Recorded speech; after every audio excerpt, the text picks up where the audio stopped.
연명의료 결정제도가 시행된 이후로 임상의료 현장에서는 담당 의료진과 환자, 가족 간의 연명의료 결정을 논의하는 일이 많아졌습니다. 연명의료 결정은 환자의 생명과 직결되는 중요하면서도 아주 어려운 의사결정 과정인 만큼 의학적 불확실성과 다양한 고려사항이 존재합니다. 이 과정에서 담당 의료진은 다양한 갈등 상황들을 마주하게 됩니다. 본 강의는 연명의료에 대한 의사결정에 참여하는 다양한 입장의 관계자들 간의 상호작용을 보여줌으로써 보다 나은 의사결정 과정을 이끌어갈 수 있는 의료인의 역량을 강화하는 것을 목적으로 하고 있습니다. 본 강의에서 다루는 사례는 실제 사례를 바탕으로 각색한 것으로 본 사례의 의사결정 과정과 결과가 하나의 정답이라고 제시하는 것은 아닙니다. 앞으로 많은 사례를 접할 때 어떻게 접근해야 될지 그 방법을 중심으로 강의를 진행할 것입니다. 연명의료 결정 관련 의사결정을 해야 하는 의료인의 입장이 되어 앞으로의 의사결정 전반에서 어떠한 점을 고려해야 할지, 그리고 이러한 고려점에 대해 다양한 전문가 패널의 의견은 어떠한지에 중점을 두고 오늘의 사례와 패널 토의를 보시기 바랍니다.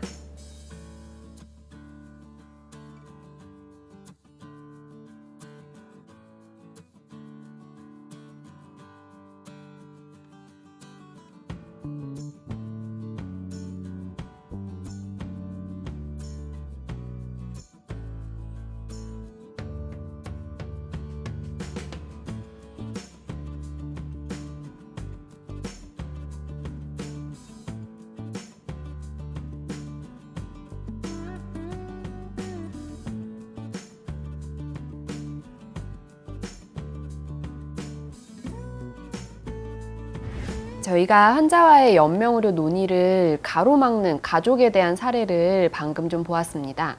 오늘 사례를 어떻게 접근할지 우리가 전문가 패널분들을 같이 모시고 얘기를 좀 들어볼 건데요. 오늘 나오신 패널분들 한 분씩 자기소개 부탁드립니다. 안녕하세요. 서울대학교 병원 완화의료 임상윤리센터의 사회복지사 김예진입니다. 안녕하세요. 연세대학교 의과대학의 이일학이라고 합니다. 네, 안녕하세요. 서울대학교 병원 혈액종양내과 김정선이라고 합니다. 네, 자기소개 감사합니다. 이 사례에서 먼저 오늘 좀 혈액종양내과 김정선 교수님께 여쭤봐야 될 것들이 있는데요. 이런 사례들을 좀 종종 보시나요? 어렵지 않게 볼 수 있는 사례인 것 같고요. 질문에 답하기 전에 조금 더 추가적으로 여쭤보고 싶은 것들이 있습니다. 환자분이 한 1년 정도 폐암으로 항암 치료를 받아오셨던 분으로 보이는데 그 유전적 변이라든지 면역 억제 인자 발현들이 증가하는 소견은 없었는지, 혹시 표적 항암제나 면역 항암제 투약을 했던 병력이 있는지가 좀 궁금합니다. 네. 이 사례는 처음부터 폐와 간 전이가 있는 사기 폐암으로 진단을 받았고, 이제 유전적 변이나 면역 억제제 그런 인자 발현은 없어가지고 이 환자는 표적 치료제는 못 썼고 대신에 표준 치료제의 그 일환으로 해서 면역 항암제까지는 투약을 했던 환자이고요. 근데 이제 다 잘 듣지는 않았던 환자인 것 같습니다. 네, 그럼 아마 이 환자는 여러 항암 치료에 실패했다는 전제를 할 때 저희가 보통 이야기하는 중앙 생존 기간은 거의 근접해 있는 말기라고 생각이 됩니다. 다만 지금은 폐렴이 동반되면서 호흡 부전 온 상태이기 때문에 암 자체로는 임종기로 판단하기 좀 어려울 것 같고요. 노력을 해서 가역적인 인자들을 교정할 수 있다고 하면 그 임종기 평가를 해볼 수 있는 상황으로 판단이 됩니다. 그러면은 이 환자는 지금 말기로는 볼 수 있겠지만 아직은 임종 과정으로 보기는 좀 어렵다 이렇게 얘기하시는 거죠? 네, 맞습니다. 그러면은 이제 이런 환자에서 담당 의료진이 보통 어떤 방법으로 치료 목표를 설정하고 생각을 하게 되나요? 저희 본 사례 같은 경우는 기존에 암도 진행한 상태에서 이번엔 폐렴이 좀 더 주된 원인이 되어서 호흡 부전이 생긴 상태인데, 이 폐렴에 대해서 얼마만큼 우리가 치료의 범위를 결정할 것인지가 주된 부분일 것 같습니다. 최선의 노력을 한다는 것이 꼭 우리가 끝까지 생각하는 인공호흡기를 해서 중환자 치료를 한다, 여기까지를 꼭 말씀드리는 것은 아니고, 이 환자 같은 경우는 폐렴이 호전된다고 하더라도 기존에 암이 있었기 때문에 기계호흡 이탈이 불가능한 상황이 될 수도 있고, 그렇다고 하면 중환자실에서 임종을 하시게 될 수 있는 상황도 고려한다면 그 범위 설정이 아주 중요하겠습니다. 그러니까 우리가 치료를 얘기를 할 때 치료의 득실을 좀 따져서 그 어디까지 의료 행위를 할지 범위를 정하고 그리고 또 그게 이제 시점에 따라서도 좀 달라질 수 있다는 얘기로 들리는데요. 맞나요? 네, 맞습니다. 예를 들면 이 환자분 같은 경우는 처음 오셨을 때부터 하이플로 네이절 캐뉼라나 항생제 치료가 필요한 상황이었는데 처음에는 워낙 가역적인 폐렴의 요소가 있다 보니 그때는 폐렴의 호전 여부도 확인하고 워낙 갑작스러운 상황이니까 환자들이나 가족들도 상황을 파악하고 앞으로 어디까지 할 것인지 고로브 케어를 논의한 시점에서는 중요한 부분이지만 치료 효과를 충분히 볼 수 있는 시기가 지난데도 불구하고 회복이 되지 않는다고 하면 그 시점부터는 같은 하이플로우나 아니면 항생제 치료라고 하더라도 그때부터 연명의료로 생각을 하는 게 맞을 것 같습니다. 우리가 어떤 특정 의료 행위가 그냥 연명의료다, 아니다 이렇게 얘기하는 게 아니고 그런 의료 행위가 목적이 뭔지에 따라서 이게 진짜 치료인지 연명의료인지 이런 걸 생각을 해야 되는데 의료진들이 환자나 가족한테 얘기를 할 때 어떤 뉘앙스나 어떤 태도를 가지고 얘기하는지도 되게 중요할 것 같아요. 이럴 때 조금 도움이 되었던 방법은 최선의 상황이랑 최악의 상황을 모두 가정해서 말씀을 드리는 건데요. 환자분이 충분히 설명을 듣고 어떤 선택을 하시든 최선의 상황은 폐렴에서 회복이 돼서 일상 속으로 돌아갈 수 있는 그런 퇴원을 한 상황일 것이고 최악의 상황이라고 한다면 점점 악화돼서 회복을 하지 못하는 것인데 최악의 상황일 때 우리가 중환자실에 입실을 한다고 하면 면회도 제한되고 가족들이랑 지낸 시간도 별로 없는 상태에서 외로운 공간에서 임종을 맞이하시게 될 것이고 같은 상황, 같은 결말이더라도 병실에 아마 계셨다고 하면 가족분들이랑 좀 더 많은 시간을 보내고 편안히 계실 수 있다는 점들을 말씀드리면서 생각해 보시도록 하는 편입니다. 네, 그와 더불어서는 환자를 편안하게 해드릴 수 있는 방법들도 같이 말씀을 드리는데요. 대표적으로 IV 몰핀으로 호흡 곤란이라든지 통증 조절을 충분히 해드리고 이렇게 좋아질 수 있는 부분들이 있다. 하이플로우도 꼭 그 세팅이 아니더라도 조금 편안하게 해줄 수 있는 걸로 조절해드릴 수 있는 걸 같이 설명을 드리려고 합니다. 그렇군요. 이게 한 번에 설명하고 결정하고 하는 게 굉장히 쉽지 않겠어요. 그렇죠? 이 환자에서는 이런 거를 논의하기에 지금 적절한 상황, 적절한 시기라고 보시나요? 아직 임종기로 판단하지 않은 상황이더라도 지금 워낙 또 급성 상황에서 맞닥뜨린 상황이기 때문에 더욱이도 하이플로우나 항생제가 꼭 필요한 상황이다 보니 꼭 이런 논의가 필요한 상황이라고 생각을 합니다. 만약에 이런 상황에서 악화될 게 예측되는데도 우리가 미리 예약해놓지 않았다고 하면 중환자실 치료가 환자가 원하는 방향이 아닐 수도 있는데 그렇게 치료에 돌입하게 되면 후회하게 된 상황이 될 수도 있으니까요. 그래서 최소한 지금 시점에서는 조금 진행을 해두는 게 좋을 것으로 생각을 합니다. 네, 지금 사전 돌봄 계획의 시점에 대해서 저희가 얘기를 하고 있는데요. 지금 이 환자는 말기로는 보는 상황인데 이일학 교수님께 좀 여쭙고 싶은 것은 사전 돌봄 계획을 이렇게 말기부터 하도록 되어 있는 건가요? 아니면은 이제 일찍부터 시작하라 이런 말은 있는데 사실 임상에서 진료하는 의사들 입장에서 도대체 언제가 일찍이냐라는 게 되게 좀 고민이 되는데요. 그런 것들에 대해서 좀 말씀해 주실 수 있을까요? 가능하면 일찍 하는 게 좋겠는데 결국에는 어떻게 기회를 잡느냐의 문제일 것 같아요. 치료 단계가 변하는 순간들이 그때그때 있게 되잖아요. 환자의 증상이나 그리고 환자도 느끼는 증상의 변화, 또 환자가 이제는 뭔가 좀 달라져야 되지 않을까? 이런 이야기를 나눌 수 있는 기회를 사용하고 그 치료 단계가 변하는 순간에 대화를 하는 게 좋을 것 같아요. 이런 기회는 의견을 일단 주고받을 수 있는 시간이 되니까 조금 더 솔직해질 수 있고 때로는 예상하지 못한 정보에도 조금은 더 수용적이거나 대처가 가능하다 이렇게 얘기를 할 수 있을 것 같습니다. 이런 사전 돌봄 계획이 안 좋아질 때 하라가 아니라 어떤 적절한 그런 상황들이 올 때를 잘 포착해서 그때그때 적절히 논의를 하라는 말씀이시군요. 가능하면 초반에 이야기를 해주면 조금 더 쉬울 것 같아요. 예를 들면 우리가 계속해서 계획을 그때그때 세워야 됩니다. 어떤 때 우리가 이야기할 기회를 좀 찾아서 말씀을 드리겠습니다. 그러니까 처음부터 의사 선생님이 말씀하시면 끝이다. 의사 선생님이 말씀하시는 거는 내가 더 이상 거기에 토를 달거나 의견을 제시할 수 있는 게 아니다. 내가 언제든지 이야기를 듣고 또 저분이 나한테 의견을 물을 수 있겠구나라고 하는 그런 큐를 주는 것도 중요하지 않을까 생각이 듭니다. 우리가 이런 사전 돌봄 계획 논의는 필요한 거는 분명히 맞는데 지금 이 사례에서는 진행이 안 되고 있는 것 같네요. 그렇죠? 뭐가 문제인 걸까요? 이 사례에서는? 뭐 서로 눈치 보고 있는 거 아닐까요? 우리처럼. 환자가 부담을 느끼지 않도록 보호하려고 하는 그런 의도도 있고요. 또 한편으로는 의사 선생님은 설득하기 어려워하는 것 같기도 하고요. 결국은 좀 이제 주도를 누가 어떻게 해야 될지에 있어서 다들 약간 어려우니까 누가 먼저 얘기를 꺼내길 바라는데 그 잘 되고 있지는 않은 것 같아요. 그래서 실제로는 환자가 자기 상황을 직접 아는 게 가장 중요하다고 해서 가족들한테 말씀하기를 설득하기도 하는데, 그게 어려우면 가족분들이 좀 대략적인 이야기를 하고 그다음 의료진 접근하는 것도 방법이 되기도 하고, 자녀분들이 부모인 환자에게 전달하기 좀 어려워하는 좀 드물지 않은 상황이라서 이럴 때 좀 도움을 받을 수 있다면 저희도 임상 현장에서도 이 실마리를 풀어가는 데 큰 도움을 받을 수 있을 것 같습니다. 네. 연명 의료 계획과 사전 돌봄 계획을 논의할 때 환자 의사를 확인하는 게 굉장히 중요한 부분이죠. 그렇죠? 근데 사실 환자와 이런 논의를 시작하는 게 의료진들한테는 좀 익숙한 일은 아닙니다. 법이 있기 전에는 우리가 이러지 않고 가족과 논의한 일들이 아주 많았는데요. 이일학 교수님, 이게 환자랑 왜 저희가 논의를 해야 되고, 이 환자랑 논의하지 않고 가족과 논의하고 이러면 안 되는 건가요? 같이 공유한 출발선이 있을 것 같아요. 환자한테 무엇이든 가장 좋은 것을 해주고 싶다라고 하는 건 환자나 환자 가족이나 또 의료진이나 똑같이 가지고 있는 생각일 것 같아요. 그래서 어떤 결정을 내리는 모든 것의 목표는 환자한테 제일 도움이 되는 걸 찾으려고 하는 거겠죠. 그런데 미리 환자가 무엇을 원하는지 알아두는 것, 그리고 환자가 어떤 결정을 내렸는지 좀 분명하게 해두는 거는 환자에게 정말 도움이 되는 걸 실천하는 제일 쉬운 방법일 수 있을 것 같아요. 환자가 또 자기한테 무엇이 제일 도움이 되는 치료인지 알고 받아들이고 또 거기에 적극적으로 협력할 때 제일 좋은 결과도 있을 수 있고, 또 환자도 기쁘게 받아들일 수 있을 것 같습니다.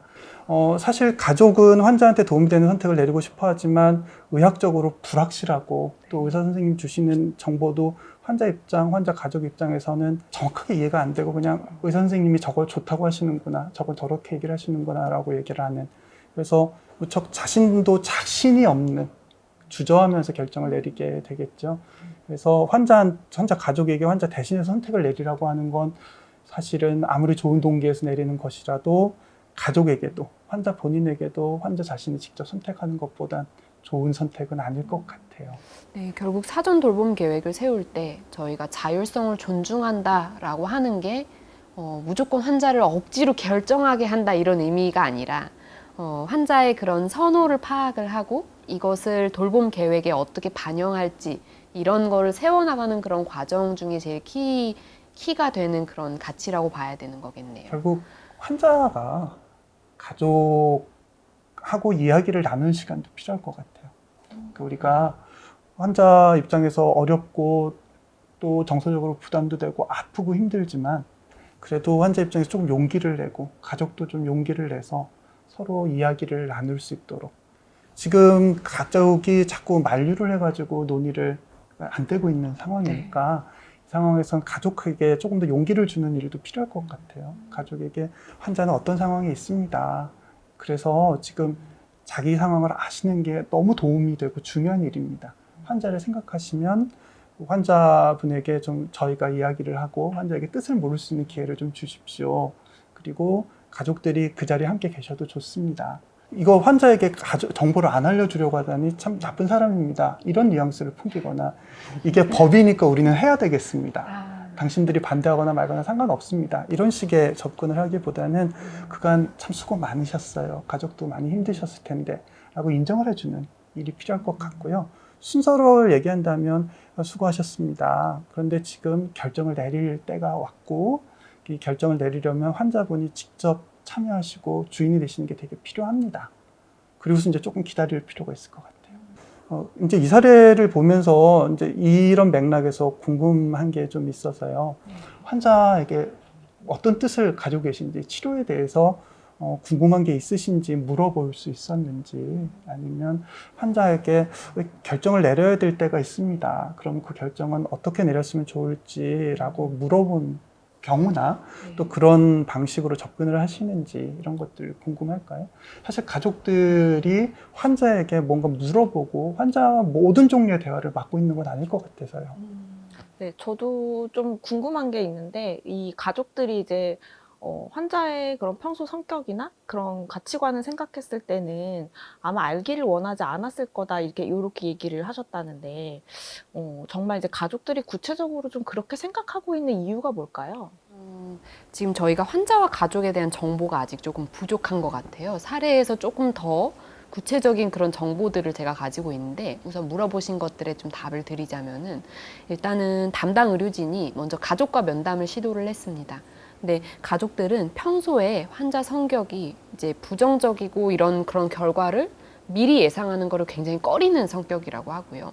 조금만 그럴 것 같은 상황을 가정하거나 그러더라도 막 예민해서 잠도 못 주무시고 혼자서 끙끙하고 이런 모습들을 많이 봤었고 이제 그런 것들이 환자에게는 굉장히 항상 큰 스트레스였던 걸로 가족들이 일관되게 기억을 하고 있습니다. 그래서 지금은 환자가 호흡곤란이 있어서 늘 만상 몸이 이게 힘들다고 하시는데 지금같이 이렇게 힘든 상황에 환자에게 연명의료에 대해서 직접 논의를 하게 되면 환자가 몸도 힘든데 마음까지 너무 충격을 많이 받아서 좀 이렇게 지금의 그런 가지고 있는 고통이 더 악화될 거라고 이렇게 생각을 하고 있는 것 같습니다. 그래서 가족들이 이제 논의를 아예 환자랑은 안 했으면 좋겠다라고 요청을 해서 의료진은 사실 환자한테 연명의료에 대한 논의뿐만이 아니라 정말 직접 설명 듣기를 원하시지 않는지 이런 것들도 아직 물어보지 못했고 결정을 누가 하는 게 좋겠는지 이런 거에 대해서도 환자 본인과 전혀 얘기는 못한 상황이었습니다.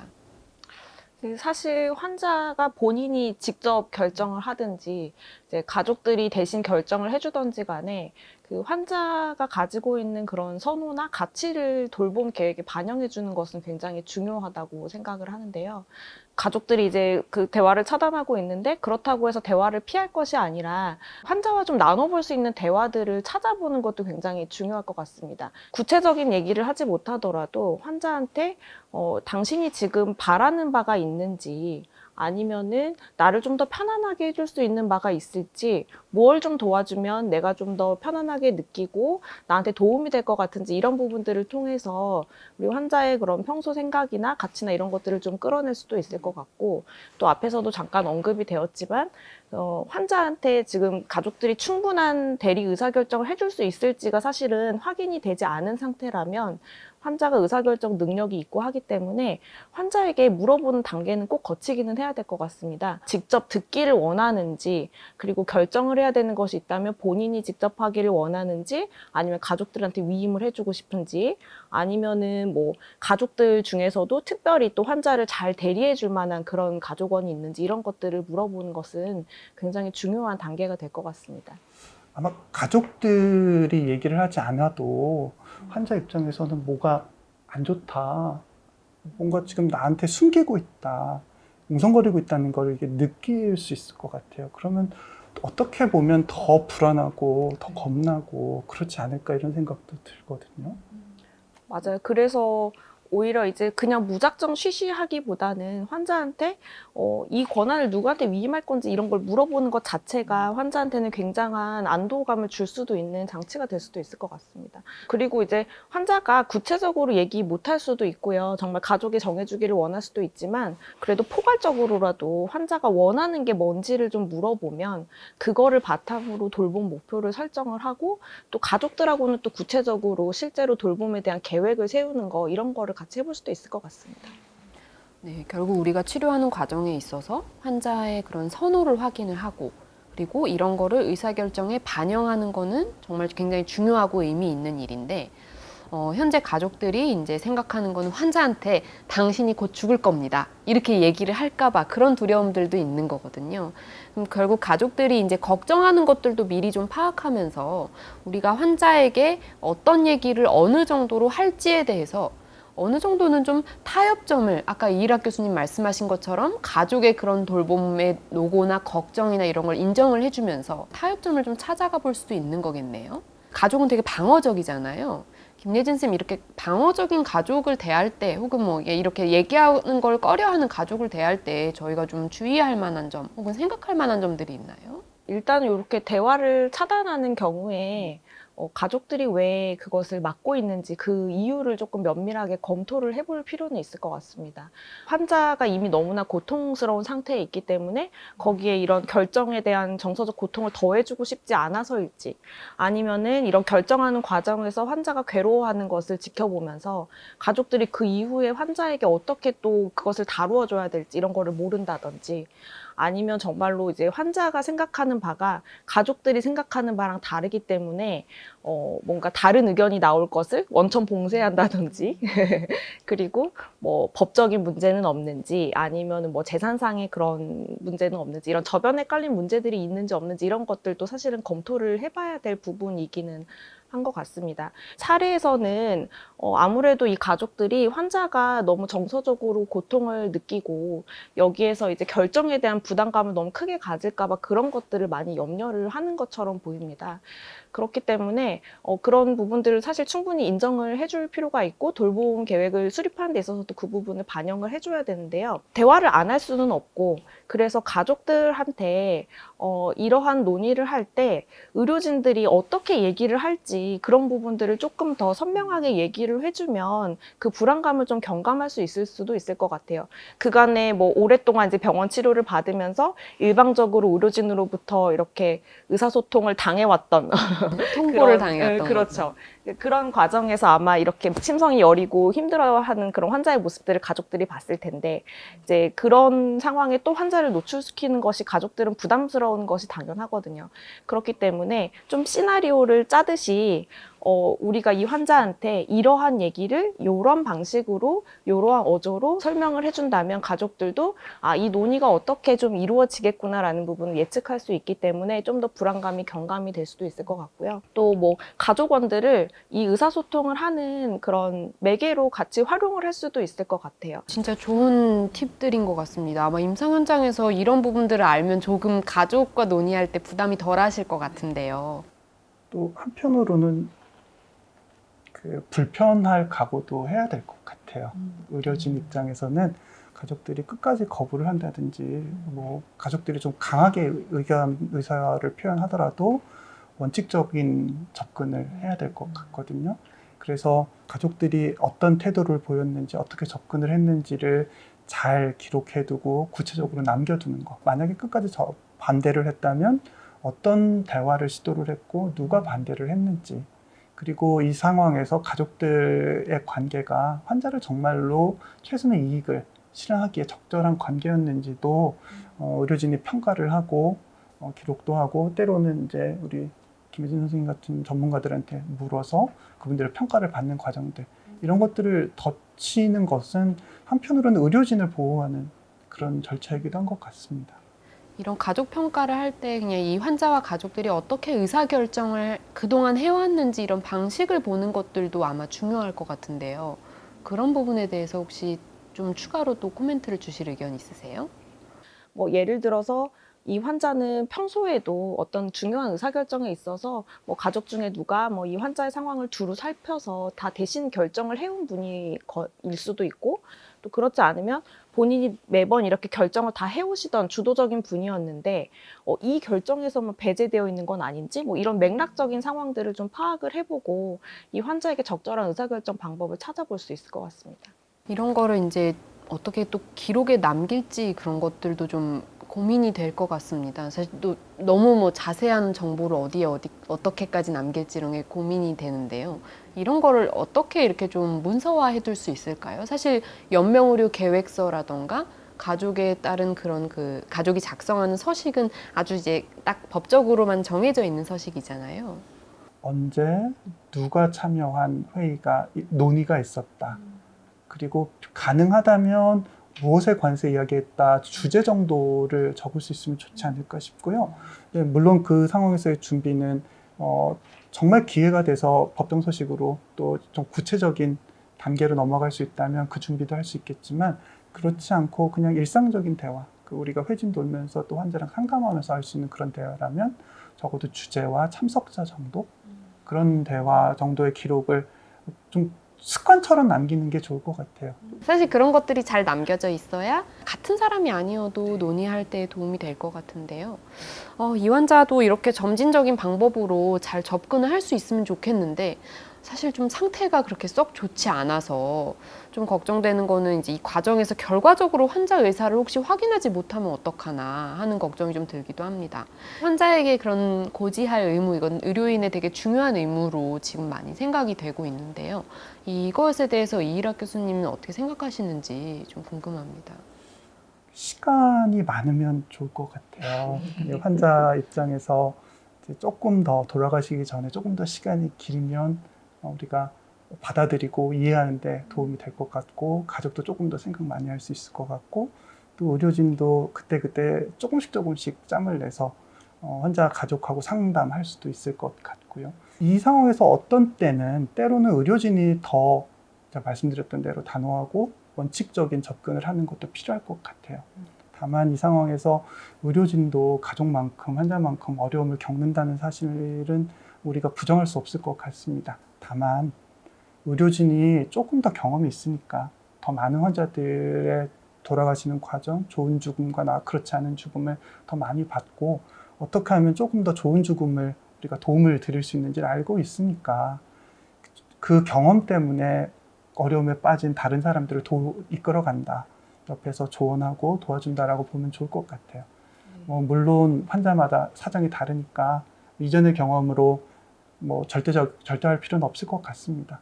그래도 그 의료진이 조금 더 자신감, 자부심을 갖고 이 책임을 감당할 수 있으면 좋겠다는 생각이 듭니다. 환자의 그런 자기 결정을 사실은 환자가 그냥 자유롭게 아주 자연스럽게 할 수 있는 것일 그런 환자도 있겠지만 그렇지 않은 환자들도 많고 그 과정에서 의료진이 의사결정에 이제 역할을 해야 되고 또 가족의 지원도 많이 필요한 것 같고요. 저희가 지금 이제 환자와 잘 얘기하기 위해서 가족을 사실은 그냥 설득이라고 하면 좀 그렇지만 같이 포용하고 이 대화 과정에 의사결정 과정에 잘 참여시키는 방법들을 많이 얘기를 해주셨는데요.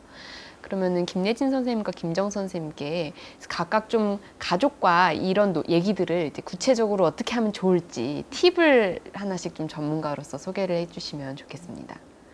일단은 가지고 있는 선택지는 다 보여드리는 것은 변함이 없는데 아까 이일학 교수님께서 말씀해 주셨던 것처럼 저희는 환자분들이나 가족분들보다는 그 경험이 좀 더 많다 보니까 환자분에게 더 편하게 더 힘이 안 드는 방법들을 조금 더 무게를 실어서 좀 결정을 도와드리는 걸 설명드리고 싶습니다.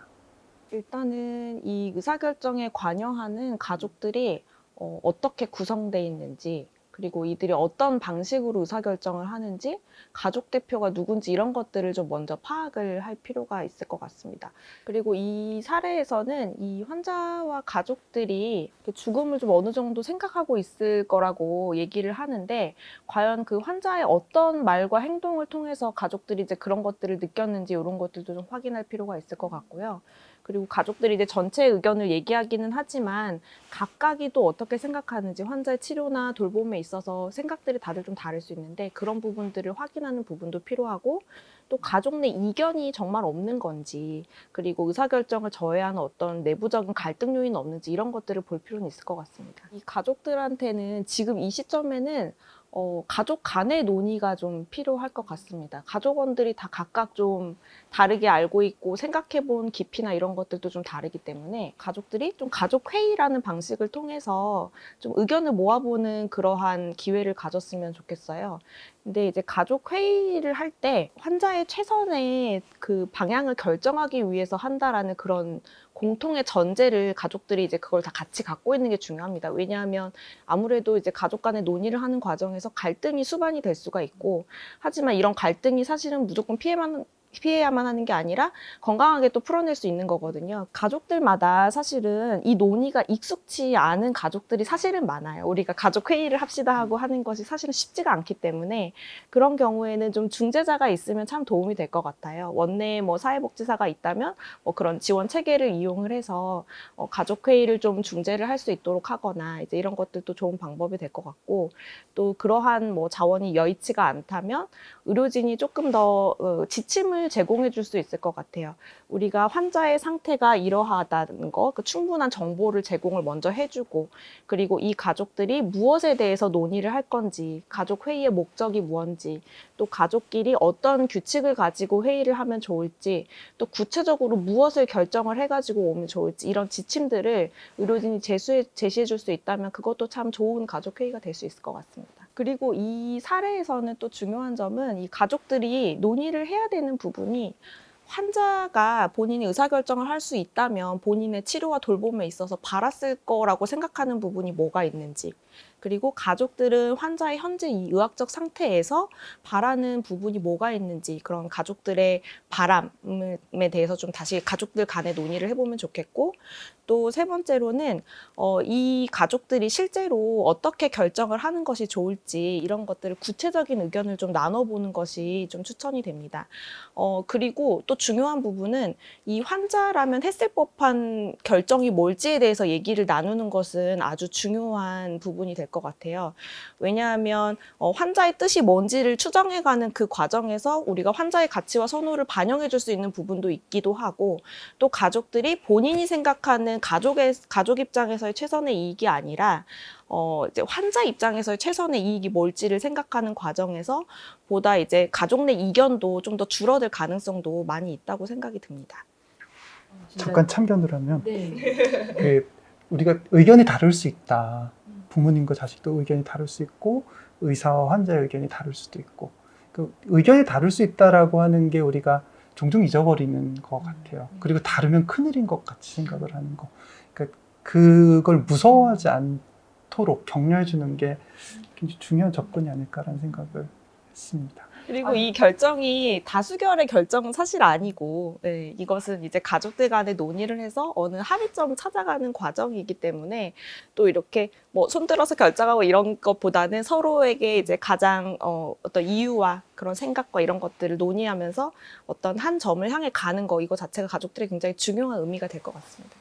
결국은 가족이랑 얘기를 할 때, 그리고 가족이 뭔가를 결정해 오도록 할 때, 그냥 환자가 지금 결정을 할 수 없으니, 혹은 우리가 환자를 빼놓고 결정할 거니까 가족들이 하고 싶은 대로 이렇게 가족이 합의를 해 오십시오, 이게 아니라 환자가 어떤 결정을 하실 것 같은지, 어떤 방향을 선호할 것 같은지, 또 가족들은 뭐가 제일 최선이라고 생각하는지, 이런 걸 종합적으로 판단해 나가는 그 과정 자체가 가족들에게는 또 환자 돌봄에 참여하는 부분이 될 수가 있겠네요. 아마 이제 이 사례가 좀 궁금하실 텐데요. 이 가족들이 이제 어떻게 진행을 했을지. 그래서 사례를 조금 더 얘기를 드리면요.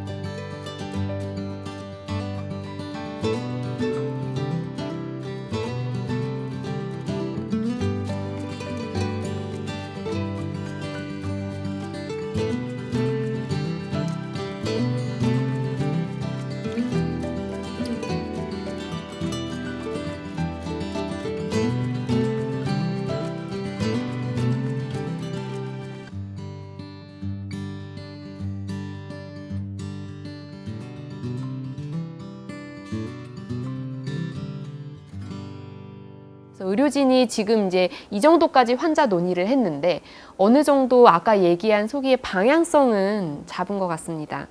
근데 이제 고민되는 건 이 시기에 환자들이 마음이 막 많이 바뀌기도 하고, 사실 환자에게 아직 이런 연명의료나 의료 행위에 대한 그런 의사들을 구체적으로 들은 건 아니니까, 아, 이걸 내일 가서 또 물어봐야 되나, 언제 가서 또 물어봐야 되나, 이게 좀 고민이 된다고 합니다.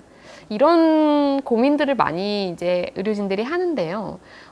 이일학 교수님께 좀 여쭙고 싶은 거는, 우리가 환자의 자기결정권을 존중한다고 할 때 이 정도면 충분히 자기결정권 존중을 하고 선호와 가치를 파악했다고 할 수 있는가?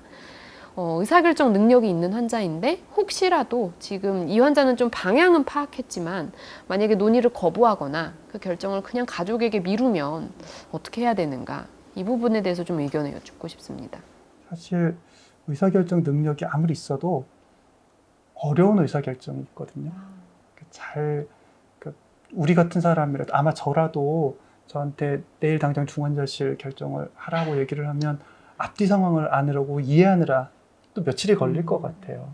환자 입장에서라면 더더욱 그랬을 것 같거든요. 아무리 오랫동안 고민을 했어도 그냥 지금껏 얘기를 안 했는데 이제는 결정을 하셔야 될 것 같아요 라고 얘기를 하면 굉장히 당황스럽고 또 시간을 필요로 할 것 같거든요.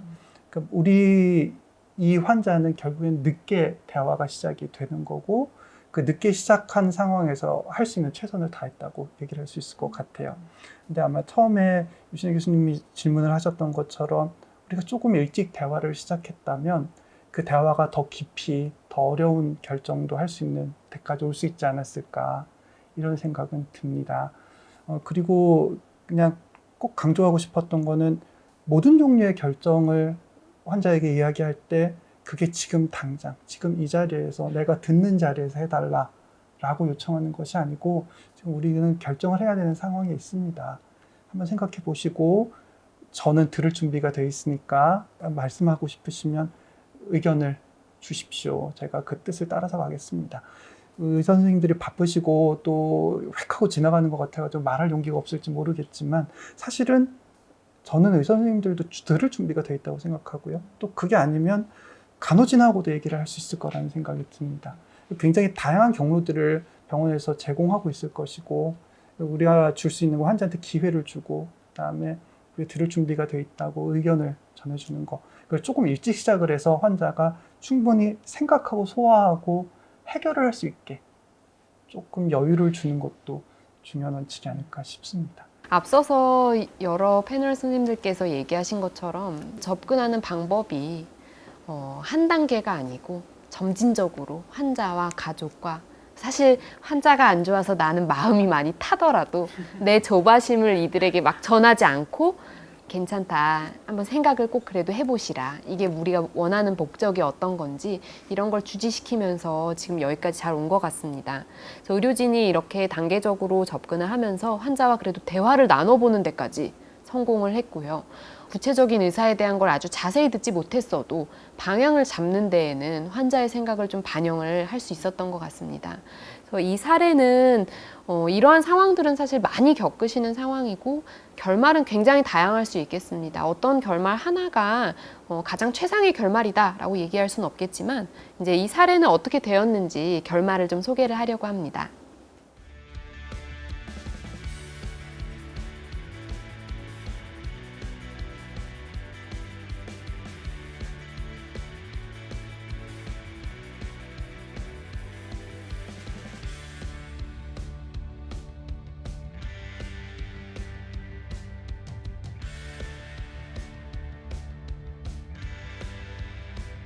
오늘 이 사례의 결말을 보았고요.